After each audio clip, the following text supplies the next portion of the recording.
El 26 de octubre, en las inmediaciones de una casa abandonada ubicada en East Main Street, un edificio conocido entre los residentes locales como un lugar de reunión para adolescentes durante las noches, un transeúnte informó haber notado un olor fétido y observó que la puerta del sótano estaba entreabierta. Movido por la curiosidad y la preocupación, el individuo descendió al sótano, donde se encontró con una escena escalofriante. El espacio estaba impregnado del olor a concreto húmedo y muebles viejos, y en una esquina de la habitación, yaciendo inmóvil de lado, se encontraba el cuerpo de una joven. Los servicios de emergencia fueron contactados de inmediato. A su llegada, las autoridades confirmaron que la mujer no presentaba signos de vida. Posteriormente fue identificada como Katie Blauvelt. Tras examinar la escena, los funcionarios de las fuerzas del orden concluyeron rápidamente que no se trataba ni de un accidente ni de un caso de robo que salió mal. Las pruebas apuntaban a algo mucho más siniestro. La policía declaró con firmeza: se trataba de un asesinato deliberado y calculado. Queridos espectadores, en este canal descubrirán las historias de crímenes más impactantes, reales y estremecedoras. Si no quieren perderse ningún caso, suscríbanse ahora y no olviden dejar su me gusta. Su apoyo nos ayuda a seguir contando la verdad. Catherine Elizabeth Blauvelt, conocida con más cariño como Katie, por quienes tuvieron la fortuna de conocerla verdaderamente, nació en el tranquilo corazón de Carolina del Sur en el año 1994. Desde una edad temprana, quienes estaban más cerca de ella reconocieron una luz poco común en su carácter. Los miembros de su familia y sus amigos de la infancia describían constantemente a Katie como un faro de calidez y compasión. Alguien que poseía no solo un encanto discreto, sino también una reserva aparentemente inagotable de bondad. Su presencia era a menudo comparada con una brisa calmante, sutil, pero inolvidable. Los primeros años de Katie transcurrieron en el unido pueblo de Simpsonville, una pequeña y acogedora comunidad donde los vecinos saludaban desde los porches y los niños montaban en bicicleta por calles bañadas por el sol. Simpsonville era el tipo de pueblo donde la gente dejaba las puertas sin cerrar y se ayudaba mutuamente sin necesidad de pedirlo. Fue en este entorno sereno donde se formaron los valores de Katie. Su familia, profundamente arraigada en la fe y la tradición, encarnaba lo que muchos llamarían la definición de la decencia. Sus padres, miembros devotos de su iglesia y respetados por todos los que los conocían, inculcaron en Katie la importancia de la humildad, la bondad y el servicio a los demás. De ellos heredó no solo una base espiritual, sino también una fortaleza interior inquebrantable que más tarde definiría sus momentos más difíciles. A medida que Katie maduraba, su naturaleza se mantenía firme. No era presumida ni buscaba llamar la atención, y aún así, destacaba sin esfuerzo en cada entorno al que entraba. En la escuela, Katie era conocida por su amabilidad y su capacidad para conectar con casi todos. Compañeros de clase, maestros, incluso los estudiantes más reservados que solían mantenerse al margen. No le interesaba ser el centro de atención, pero su bondad la hacía magnética. Participaba con entusiasmo en actividades de la iglesia, iniciativas comunitarias y programas de voluntariado, ganándose el respeto y la admiración tanto de sus pares como de los adultos. El sueño de Katie siempre había sido trabajar con niños, en particular con aquellos que enfrentaban dificultades personales o académicas. Se sentía llamada a ser maestra, no por prestigio, sino para marcar una diferencia real y duradera.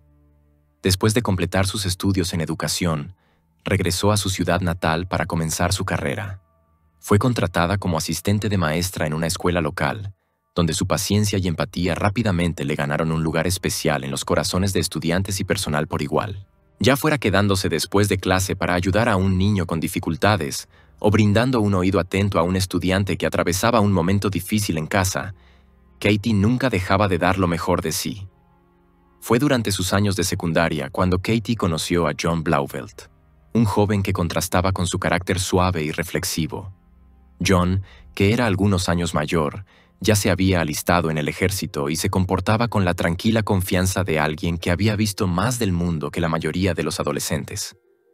Era carismático de una manera que hacía que la gente escuchara, y para Katie, él parecía alguien centrado, alguien que podía ofrecer la seguridad y la estabilidad que ella valoraba.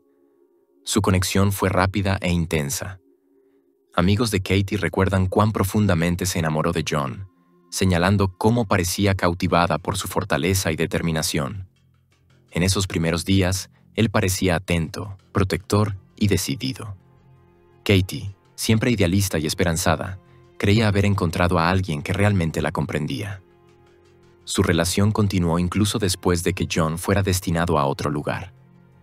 Mantuvieron contacto a larga distancia, compartiendo cartas, llamadas y sueños de un futuro juntos. Ese futuro se materializó unos años más tarde cuando se casaron en una ceremonia modesta pero llena de alegría.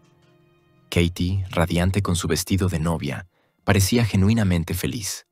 John, de naturaleza más reservada, se mostraba sereno pero discretamente solidario. Las fotografías de ese día aún reflejan una sensación de esperanza y de comienzo. En los meses posteriores a la boda, la pareja parecía estar acomodándose a una vida típica juntos. Alquilaron una pequeña casa en el pueblo, donde Katie continuó trabajando en la escuela y John, cuando no estaba en una asignación militar, asumía responsabilidades domésticas. Desde afuera, su vida podía parecer simple, incluso idílica. Una pareja joven construyendo una vida, anclada en objetivos compartidos y una devoción tranquila. Pero con el paso del tiempo, comenzaron a aparecer cambios sutiles, el tipo de cambios que son fáciles de descartar al principio, pero imposibles de ignorar a medida que se acumulan. Katie, que antes asistía con regularidad a reuniones de la iglesia, eventos sociales y cenas familiares, comenzó a hacerse menos visible.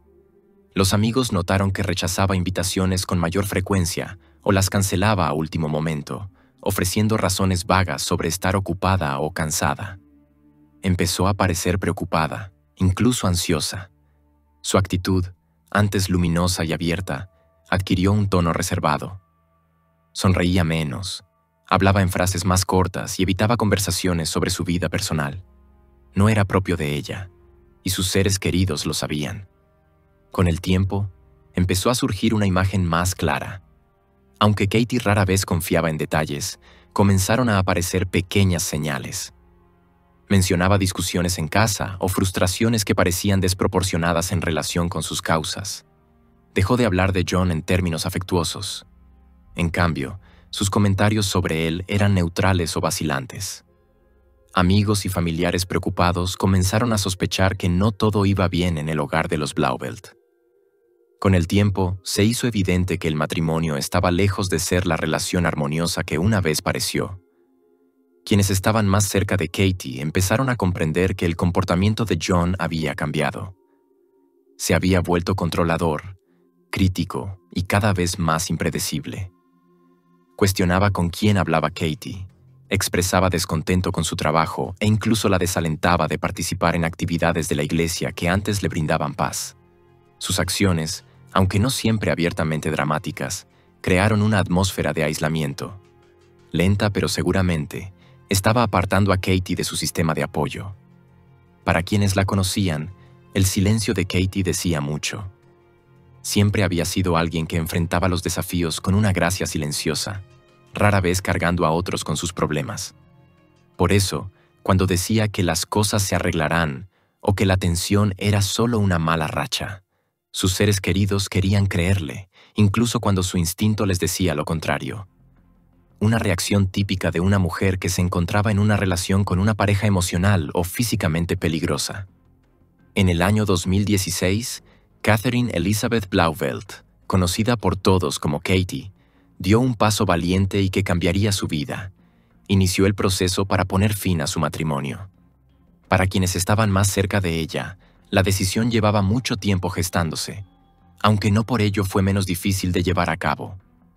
A pesar de las señales inconfundibles de una relación emocionalmente tensa y cada vez más controladora, Katie se había aferrado durante años a la esperanza de que las cosas pudieran mejorar de alguna manera.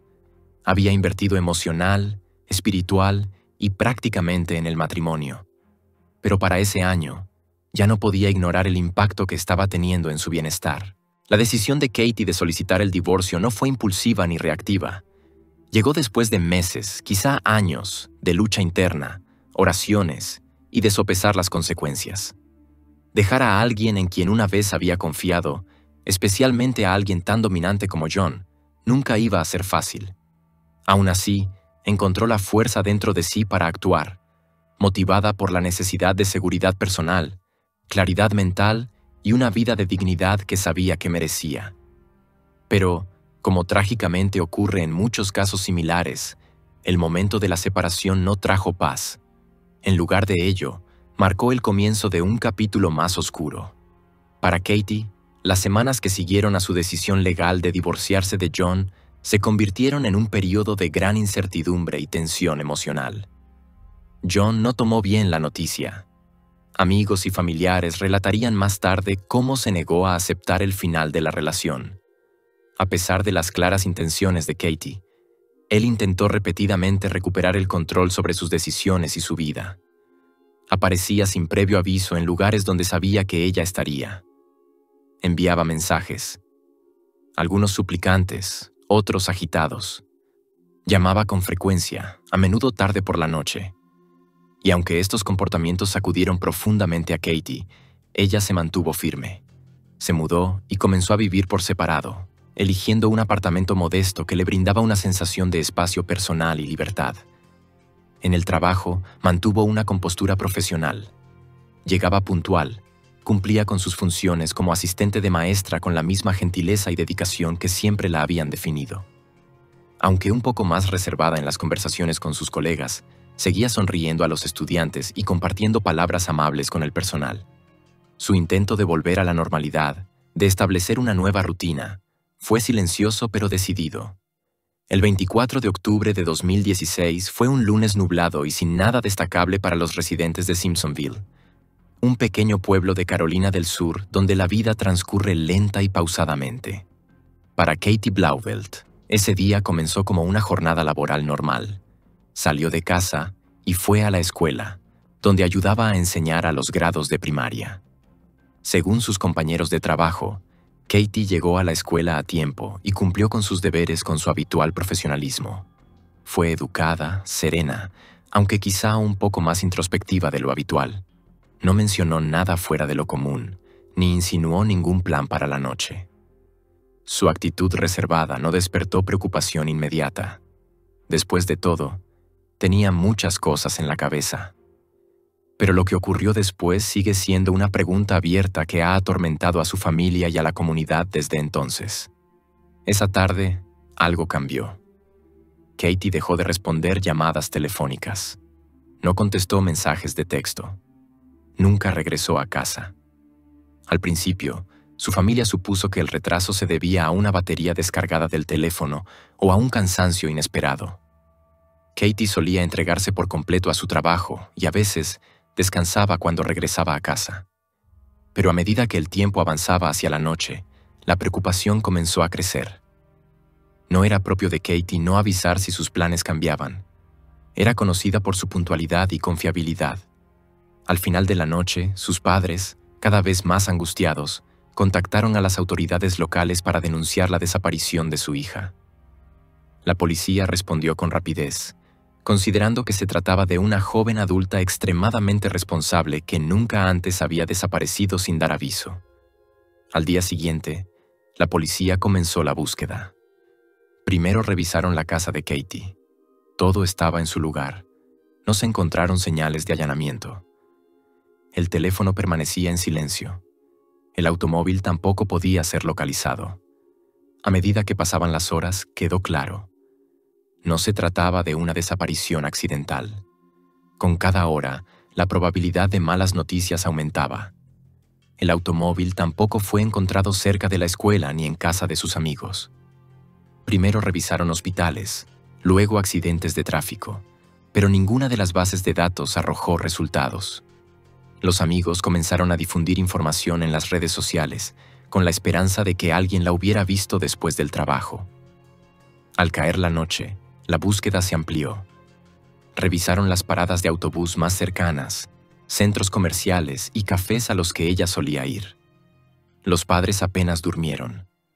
Recorrían la ciudad en coche, observando atentamente a través de las ventanillas con la esperanza de distinguir una silueta familiar. Mientras tanto, los colegas de la escuela también se unieron a la búsqueda. Algunos sugirieron revisar los alrededores de la escuela, otros las antiguas rutas por las que solía caminar. Los estudiantes escribieron mensajes de apoyo y preguntaron cómo podían ayudar. La mañana del 25 de octubre llegó, y Katie seguía desaparecida. Para el mediodía, su fotografía con la breve leyenda «Desaparecida» circulaba por sitios de noticias locales y grupos de redes sociales. Sus padres publicaron un video pidiendo cualquier información y solicitando a Katie que, si veía el mensaje, simplemente les avisara. Una de sus amigas imprimió decenas de volantes y comenzó a colocarlos en gasolineras, supermercados y escuelas. Voluntarios se reunieron en una sede improvisada en la iglesia parroquial, donde Katie había ayudado anteriormente en eventos para niños. Instalaron una línea telefónica de atención y una mesa con un mapa de la ciudad, marcando las posibles direcciones que ella podría haber tomado. Cada hora traía más ansiedad, pero aún había esperanza. Todos intentaban pensar de forma positiva, creyendo que simplemente estaba retenida en algún lugar. Había apagado su teléfono o estaba pasando por algo de lo que aún no estaba lista para hablar. Para la noche del segundo día, la ansiedad se sentía en toda la ciudad.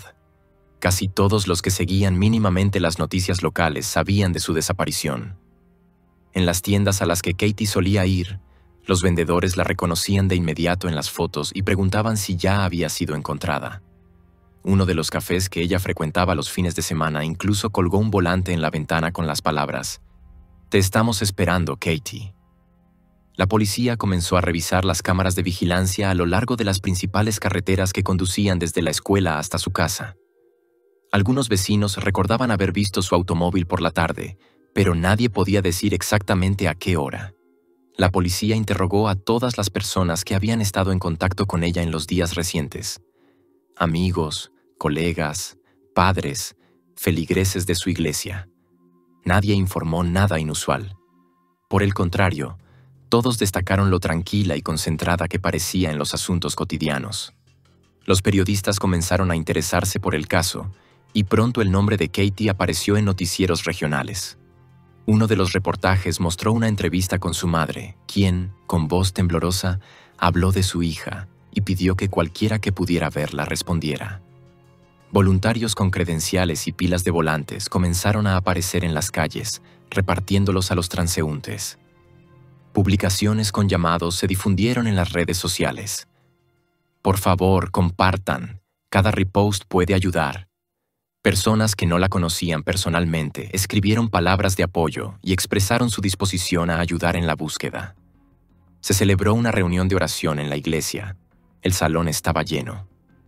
El sacerdote habló de la esperanza, de lo importante que es no perder la fe en tiempos difíciles. En el tercer día de la búsqueda, miembros del grupo de voluntarios recorrieron la franja boscosa a las afueras de la ciudad. A Katie le gustaba caminar en la naturaleza, y algunos pensaron que tal vez simplemente se había ido a reflexionar. La policía solicitó ayuda a propietarios de drones y comenzaron búsquedas aéreas en zonas de difícil acceso. Los padres apenas salían de casa, esperando una llamada o un golpe en la puerta que trajera al menos alguna noticia. La línea telefónica sonaba las 24 horas del día, pero hasta ese momento no había ni una sola pista confirmada. El silencio se volvía cada vez más pesado. La gente trataba de no expresar en voz alta sus peores pensamientos, con la esperanza de que todo terminara bien. Pero ya había una sensación en el aire. Algo había salido mal. El 26 de octubre, en la zona de la casa abandonada en East Main Street, un edificio deshabitado donde los adolescentes a veces se reunían por las noches, un transeúnte notó un olor extraño y una puerta del sótano abierta. Al bajar, encontró un suelo de concreto, muebles viejos y el cuerpo de una joven. Yacía de lado, sin mostrar signos de vida. Los servicios de emergencia fueron llamados de inmediato. En el lugar de los hechos, la policía encontró a Katie Blauvelt. La policía declaró de inmediato: no se trataba de un accidente ni de un robo. Era un asesinato cometido con fría premeditación. Además, la naturaleza de las heridas y el cuadro general dejaban claro que el asesino conocía a la víctima, actuó con odio y posiblemente planificó el crimen con antelación. El lugar donde fue encontrada Katie fue cuidadosamente acordonado. Los expertos forenses trabajaron hasta altas horas de la noche, documentando cada detalle. Huellas de zapatos, microfibras en el suelo de concreto, restos de material biológico. No había luz en el sótano donde fue hallada, solo una vieja lámpara fluorescente, restos de aislamiento en las paredes y tablas cubiertas de moho. Los investigadores señalaron que el asesino probablemente conocía bien ese lugar. Sabía cómo llegar y cómo ocultar sus huellas. El automóvil de Katie fue encontrado poco después en otra parte de la ciudad, cuidadosamente estacionado y sin señales de forcejeo. El vehículo fue enviado de inmediato para su examen. Se hallaron huellas dactilares, algunas parcialmente borradas, en el volante, la manija de la puerta y la palanca de cambios. En el interior del automóvil se encontraron diminutas manchas de ADN, cabellos y, lo más importante, una huella de zapato que coincidía con la que más tarde se encontró en el sótano. Esto le dio a la policía su pista clave. La policía también encontró pronto su primera prueba contundente: una grabación de video de una cámara de seguridad de una tienda cercana. En la grabación se veía a un hombre que coincidía con la descripción de John Blauvelt junto al automóvil de Katie. La grabación había sido realizada apenas unas horas antes de que se descubriera el cuerpo. Cuando la policía intentó localizar a John, descubrió que había desaparecido. Además, no era el único desaparecido. Junto a él había desaparecido también Hannah Thompson, de 18 años, con quien, según se informaba, John mantenía una relación romántica a pesar de la diferencia de edad. Su familia denunció su desaparición casi al mismo tiempo que comenzaba la búsqueda de John. Los habitantes de Simpsonville quedaron conmocionados. Un hombre que trabajaba con adolescentes, que visitaba regularmente escuelas, estaba implicado en un crimen atroz. Esto no encajaba con la imagen habitual de la vida en un tranquilo pueblo del sur. Mientras el país seguía las noticias, las autoridades intensificaron sus esfuerzos. Se emitieron órdenes federales de captura. John fue incluido en la lista de buscados del Servicio de Alguaciles de los Estados Unidos, y la búsqueda abarcó varios estados. Ahora la situación adquirió un tono aún más alarmante. La policía y las agencias federales iniciaron una búsqueda a nivel nacional. John Blauvelt dejó de ser solo un sospechoso. Fue acusado de asesinato premeditado, posesión y uso ilegal de armas, y además fue reconocido como desertor del ejército de los Estados Unidos, ya que abandonó el servicio militar sin permiso y sin notificar al mando.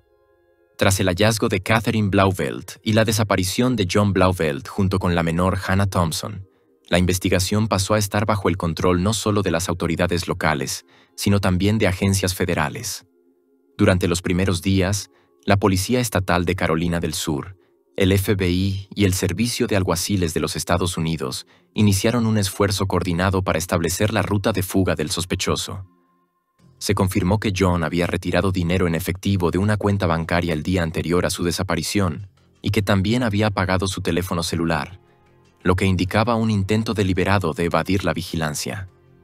Los investigadores registraron la casa de John, un automóvil de alquiler y un motel en el que aparentemente se había alojado unos días antes del asesinato. Allí se encontraron pertenencias de Katie, así como fragmentos de mapas, listas de estaciones de servicio y posibles rutas. Las pruebas indicaban que el crimen había sido premeditado. Además, el teléfono de John, recuperado mediante análisis forense digital, contenía mensajes amenazantes dirigidos a Katie, así como mensajes inquietantes enviados a Hannah, en los que prometía irse lejos y empezar de nuevo. Mientras tanto, la desaparición de Hannah Thompson también provocó una amplia resonancia.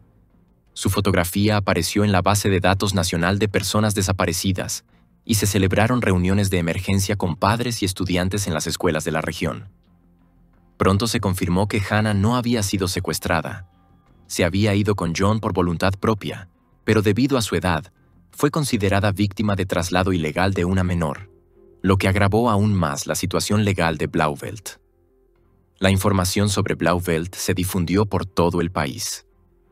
Fue incluido en la lista federal de los más buscados y se le asignó el estatus de especialmente peligroso. Carteles con su fotografía, con uniforme militar y sin él, aparecieron en oficinas de correos, gasolineras y tiendas. Las fuerzas del orden advirtieron que podía estar armado y ser extremadamente peligroso. Se sabía que tenía una excelente condición física, buenas habilidades de supervivencia y, lo que es más importante, experiencia para evadir la vigilancia, adquirida durante su servicio militar. La investigación llegó a un punto muerto durante varios meses. Las huellas de John y Hannah se perdieron en algún lugar entre Georgia y Arkansas. De vez en cuando aparecían informes de testigos. Alguien afirmaba haber visto a un hombre parecido a él en una tienda de comestibles. Alguien aseguraba haber visto a una pareja en un parque de casas rodantes. Sin embargo, ninguna de las versiones fue confirmada. Blauvelt se convirtió en un fantasma en las carreteras de Estados Unidos, como si hubiera desaparecido. Hannah no se comunicó con su familia durante ese periodo, y su paradero siguió siendo desconocido, lo que generó una doble preocupación, tanto por su seguridad como por la posibilidad de que pudiera haber sido una cómplice involuntaria o testigo. La familia de Katie no dejó de luchar durante todo ese tiempo. Sus padres interactuaron activamente con los periodistas, crearon páginas en redes sociales para mantener el interés en el caso y publicaron recuerdos de Katie para que no se convirtiera en una víctima anónima de las estadísticas. La ciudad organizó actos conmemorativos y marchas exigiendo justicia y la pronta captura del criminal. Simpsonville se convirtió en un lugar de dolor y ansiedad compartidos, donde todos sentían que el mal estaba más cerca de lo que cualquiera hubiera imaginado. Durante 6 largos años, el nombre de John Blauvelt permaneció en la base de datos federal de criminales buscados. Su rostro, a veces con uniforme militar, a veces en fotografías civiles, aparecía en los sitios web de organizaciones de derechos humanos, en programas sobre fugitivos, en vallas publicitarias digitales a lo largo de las carreteras del sur. Pero el tiempo pasó, y el flujo de información sobre él se volvió cada vez menos frecuente, y las búsquedas cada vez más rutinarias. La investigación no se detuvo, pero continuó en segundo plano, como si el mundo comenzara lentamente a olvidar. Y sin embargo, alguien no olvidó. En el verano de 2022, un hombre de mediana edad en Medford, Oregón, entró en una pequeña clínica dental quejándose de dolor de muelas. Se presentó como Benjamin Wallace, llenó un formulario y proporcionó una dirección y un número de seguro social.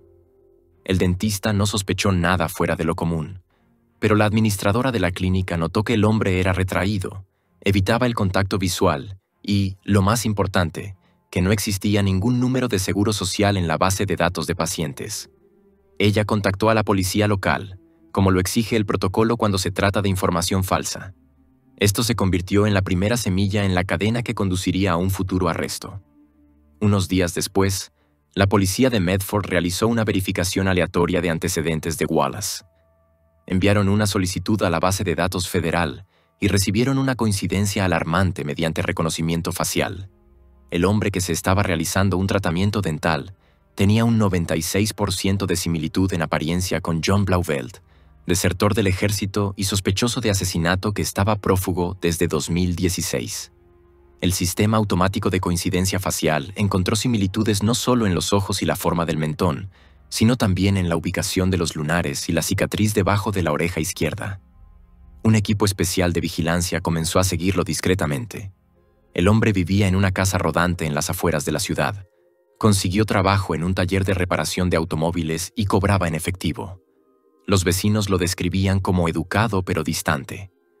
Nadie sabía de dónde venía, y él mismo no lo decía. En el trabajo lo llamaban simplemente Ben. No utilizaba redes sociales, pagaba solo en efectivo y no dejaba rastros digitales. Todo esto no hizo más que aumentar las sospechas. Pronto, la investigación obtuvo una orden para tomar de manera encubierta huellas dactilares de los objetos que tocaba. Latas, herramientas dejadas en el taller. Las huellas se compararon con las encontradas en el automóvil de Katie Blauvelt. La coincidencia fue inequívoca. Entonces, el Servicio de Alguaciles de los Estados Unidos, junto con la policía local, decidió actuar. En la mañana del 12 de julio de 2022, a las 5:47 a.m., hora local, los alguaciles federales rodearon la casa rodante donde vivía John. La operación se llevó a cabo con una rapidez fulminante. Sin sirenas, sin ruido. Uno de los agentes diría más tarde: ni siquiera se resistió. Simplemente abrió la puerta, nos miró y bajó la mirada. Sabía que todo había terminado. Llevaba documentos falsos, algo de dinero en efectivo, un cuchillo en una mochila y un teléfono barato de botones sin tarjeta SIM. Estaba tranquilo, casi apático, y ni siquiera preguntó quién lo había delatado.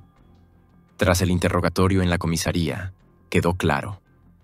Durante todo ese tiempo había vivido bajo nombres ajenos, desplazándose entre pequeños pueblos, sin permanecer en ningún lugar más de unos pocos meses.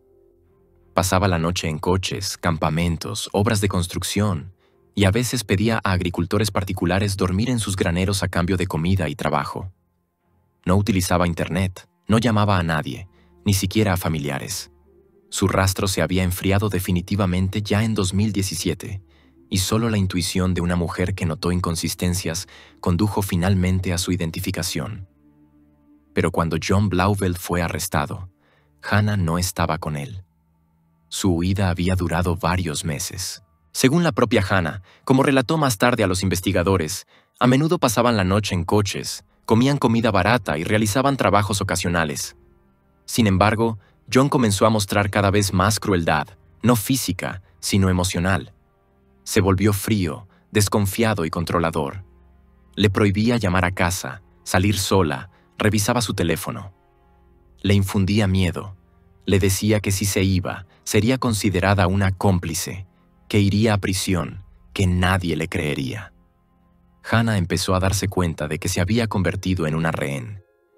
Aproximadamente 4 meses después de la huida, finalmente decidió escapar. Tras dejar a Blauvelt, hizo autostop hasta otra parte del estado, y luego se puso en contacto con un pariente lejano que la llevó de regreso a casa. Su familia mantuvo en secreto los detalles de su regreso. Había demasiada atención mediática y querían protegerla de la prensa.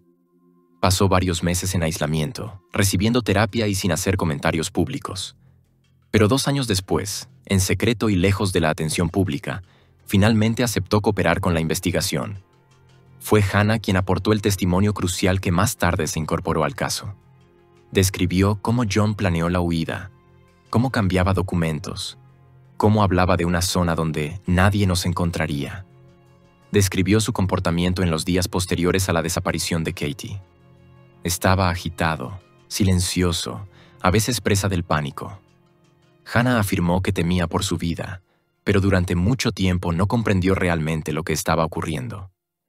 Solo más tarde, tras la terapia, empezó a entender la magnitud de la presión psicológica a la que había estado sometida. La investigación no presentó cargos contra ella. Era menor de edad, engañada por un hombre adulto que manipuló su confianza. Los psicólogos que trabajaron con ella lo confirmaron. Hannah no fue cómplice, fue una víctima. Tras su arresto, Blauvelt fue trasladado de regreso a Carolina del Sur, donde fue acusado formalmente de varios delitos graves, entre ellos asesinato en primer grado, posesión ilegal de un arma, deserción y cargos relacionados con el traslado ilegal de una menor. Quedó a la espera del juicio que la familia de Katie llevaba tanto tiempo esperando. Los nuevos métodos de análisis de datos, incluidas las tecnologías de comparación de patrones de comportamiento y el uso de bases de datos de reconocimiento facial, desempeñaron un papel clave en su captura. Uno de los algoritmos utilizados por las fuerzas del orden detectó una coincidencia entre una fotografía del sospechoso y un escaneo facial aleatorio de la base de datos del DMV de Oregón. Esa coincidencia se convirtió en el punto de partida que condujo a su detención. El arresto de Blauvelt fue una especie de victoria moral para la familia de Katie. Su madre declaró públicamente: «Hemos esperado 6 largos años este día. La justicia aún está por venir, pero al menos ahora sabemos que nunca volverá a hacer daño a nadie». Simpsonville celebró un acto conmemorativo por Katie, libre ya de la ansiedad y el miedo ahora que el asesino estaba entre rejas. La ciudad finalmente pudo respirar aliviada. El juicio contra John Tufton Blauvelt comenzó en la primavera de 2023 en el condado de Greenville, Carolina del Sur.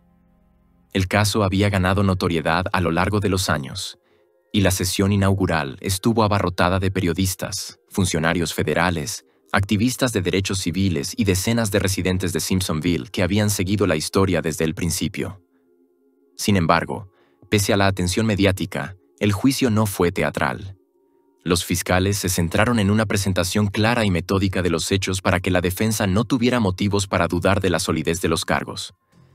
La fiscalía presentó pruebas extensas, grabaciones de cámaras de vigilancia, mensajes amenazantes, rastros biológicos hallados en un coche de alquiler y testimonios de empleados de moteles donde Blauvelt se había alojado en los días previos al asesinato. Una de las pruebas clave fue el testimonio de Hannah Thompson, que tenía 23 años en el momento del juicio.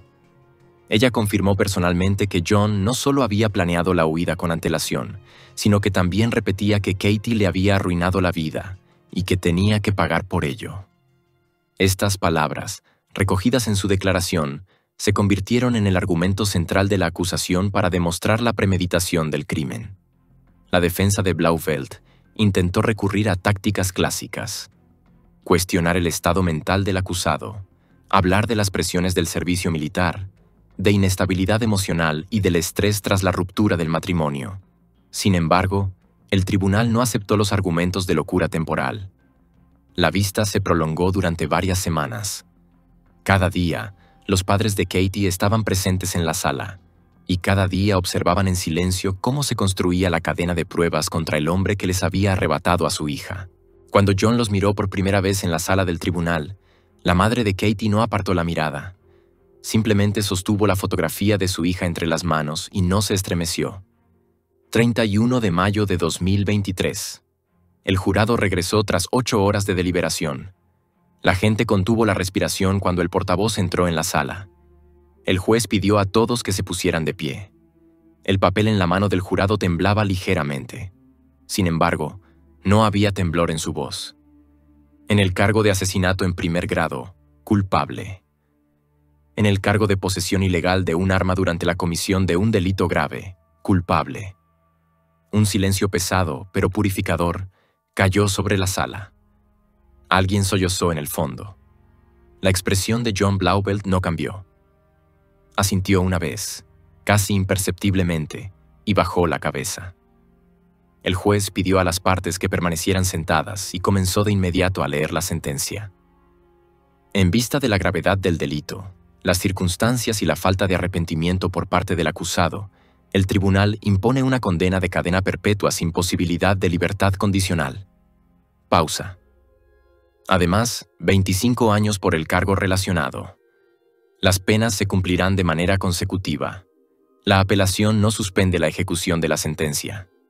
Las palabras del juez sonaron como formalidades, pero para los padres de Katie fue el final de un capítulo largo y doloroso. Su madre bajó la cabeza y lloró, por primera vez de forma abierta durante todo el juicio. Su padre puso la mano sobre su hombro. No había alivio en sus rostros. No, había agotamiento y silencio. El mismo silencio que llega después de una tormenta, cuando todo ha sido destruido. Pero por fin ya no es necesario aferrarse con todas las fuerzas. Mientras los guardias se colocaban detrás de Blauvelt, él miró por última vez a la sala del tribunal. Nadie le devolvió la mirada, ni una sola.